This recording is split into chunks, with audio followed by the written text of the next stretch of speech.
अस्सलामु अलैकुम वरहमतुल्लाहि वबरकातुहू। मोहतरम सामईन, आज हम जानेंगे पारे 25 के बारे में। पारे 25 का आगाज सूरह हामीम सजदे के बकिया हिस्से से होता है। अल्लाह पाक फरमाते हैं कि क़यामत का इल्म उसी के पास है, उसी तरह हर उगने वाली फल का इल्म उसी के पास है, और हर औरत के हमल और उसके बच्चे की पैदाइश का इल्म भी अल्लाह के पास है। अल्लाह मुशरिकीन से कहेगा, कहाँ है वो शरीक जिन्हें तुम पुकारते थे? तब मुशरिकीन कहेंगे कि आज हम में से कोई ऐसा नहीं है जो आपके अलावा किसी को पुकारता हो। अल्लाह चूंकि खुद मौजूद हैं, इसलिए उससे कोई चीज ढकी छुपी नहीं है। अल्लाह ने यह भी बताया कि वो इंसान को अपने निशानियां आफाक में भी दिखाएगा और उनके अपने नफूस में भी, यहाँ तक कि इंसान को यकीन हो जाएगा कि अल्लाह ही हक है। उसके बाद सूरत शुरा का आगाज है, जिसमें अल्लाह पाक ने इस अम्र का जिक्र किया है कि फरिश्ते अपने रब की पाकी और उसकी तारीफ करते हैं और जमीन में रहने वाले अहले ईमान के लिए मगफिरत तलब करते हैं।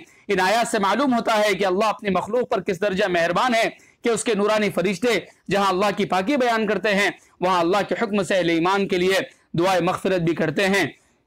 उसके बाद इरशाद है कि हमने नबी करीम सल्लल्लाहु अलैहि वसल्लम पर कुरान अरबी जुबान में नाजिल किया है ताकि आप लोगों को और जो अच्छी तरह क़यामत के दिन से डराएं, जिसकी आमद में कोई शुबा नहीं है, और जिसके बाद एक गिरोह जन्नत रसीद हो जाएगा और एक गिरोह जहन्नम रसीद होगा। प्यारे नबी सल्लल्लाहु अलैहि वसल्लम से पहले जितने भी अंबिया दुनिया के अंदर आए, वो सब के सब अपनी बस्तियों और अपने इलाकों के लोगों के लिए रहनुमाई का फरीजा उन्होंने अंजाम दिया। उन तमाम अंबिया का दीन एक ही था, उनके मुत्तबईन को तफरकाबाजी से सख्ती के साथ मना किया गया था, लेकिन वह फिरका बंदी में पड़ गए और उसी के खात्मे के लिए अल्लाह तबारक व तआला ने कौल फैसल के लिए प्यारे नबी सल्लल्लाहु अलैहि वसल्लम को पूरी इंसानियत की तरफ और पूरी कायनात की तरफ नबी बनाकर मबऊस फरमाया।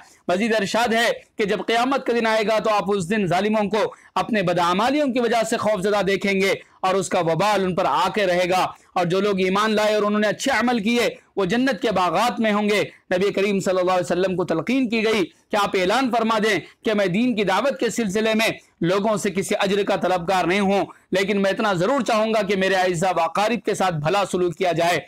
अंबिया अलैहिस्सलाम दावत दीन का काम सिर्फ अल्लाह की रजा के लिए करते हैं और इसके बदले में वह दुनिया के माल दौलत के तलबगार नहीं होते। उसके बाद ईमान वालों के चंद सिफात का तस्किरा है कि ईमान वाले अल्लाह पर भरोसा रखते हैं, बड़े गुनाह और बेहयाई की बातों से अपने आप को बचाते हैं, गुस्सा आ जाए तो माफ करते हैं, अल्लाह की नाफरमानी नहीं करते, नमाज की पाबंदी करते हैं, अपने काम बाहमी मशवरे से करते हैं, और अगर कोई ज्यादती कर गुजरे तो मुनासिब तरीके से बदला लेते हैं। अल्लाह ने यह भी कहा कि इंसान को जिंदगी में जितनी भी मुसीबतें आती हैं उनका बुनियादी सबब इंसान के अपने गुनाह होते हैं, और अल्लाह पाक बहुत से गुनाहों को नजरअंदाज कर देते हैं।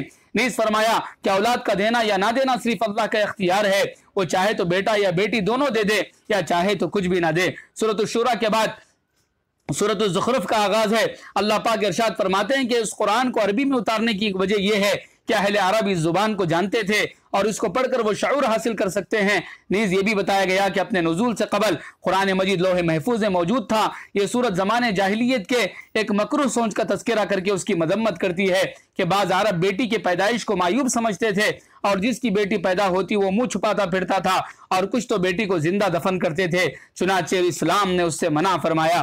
फिर हजरत इब्राहिम अलैहिस्सलाम का जिक्र किया गया कि उन्होंने अपने वालिद और कौम से मुखातब होकर कहा था कि मैं बेशक तुम्हारे माबूदों से बरात का इजहार करता हूँ सिवाय अपने परवरदिगार के जिसने मुझे पैदा किया है, और यकीनन वही मेरी रहनुमाई भी करेगा।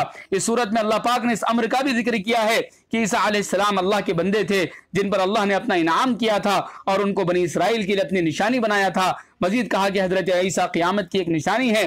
सूरत के आखिर में पैगम्बर अलैहिस्सलातु वस्सलाम को तालीम दी गई है कि जब जाहिल बहस करें तो उनसे जुदा हो जाएं और उनको सलाम करें। उसके बाद सूरह दुखान है जिसमें इरशाद है कि कुरान मजीद को बरकत वाली रात में नाजिल किया गया। फिर कौम फिरऔन का जिक्र है कि अल्लाह ने कौम फिरऔन को आजमाइश में डाला और उनके पास एक इज्जत वाले रसूल यानी हजरत मूसा अलैहिस्सलाम तशरीफ लाए, जिन्होंने उनसे कहा कि तुम अल्लाह के बंदों को मेरे हवाले कर दो, मैं बेशक तुम्हारे लिए अल्लाह का अमानतदार पैगंबर हूँ। हजरत मूसा अलैहिस्सलाम ने परवरदिगार आलम को पुकार कर कहा कि अरब ये तो मुजरिमों की कौम है। अल्लाह ने उनसे कहा कि आप मेरे बंदों को लेकर रात में निकल जाएं, जिन्होंने आपकी बात को तस्लीम कर लिया था, जिन्होंने आपकी बात को नहीं माना था, उनके बारे में हजरत मूसा अलैहिस्सलाम ने यह फरमाया था कि या अल्लाह ये तो जुर्म करने वाली कौम है। चुनांचे अल्लाह ताला ने हजरत मूसा अलैहिस्सलाम की इस बात का हुक्म दिया कि वो अपने चाहने वालों को लेकर रात में निकल जाएं, आपका पीछा किया जाएगा और आप समंदर को ठहरी हुई हालत में छोड़ेंगे। बेशक ये ताक़ुब करने वाले डूबने वाला लश्कर हैं। अल्लाह ने इस तरीके से बनी इसराइल को सरकश और हद से तजावुज करने वाले फिरौन के लश्कर से नजात दे दी।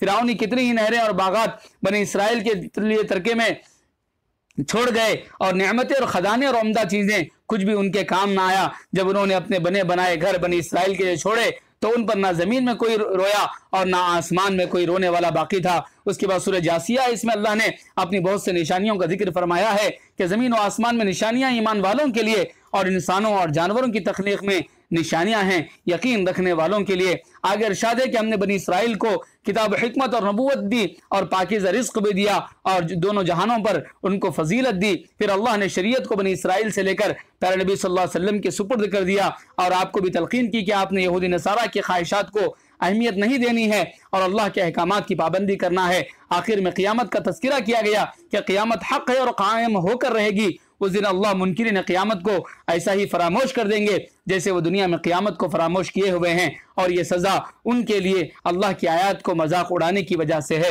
अल्लाह पाक मुझे आपको सारे आलम के ईमान वालों को कुरान और सुन्नत के मुताबिक ज़िंदगी गुजारने की तौफीक अता फरमाए। शुक्रिया, जज़ाकुमुल्लाहु खैरा।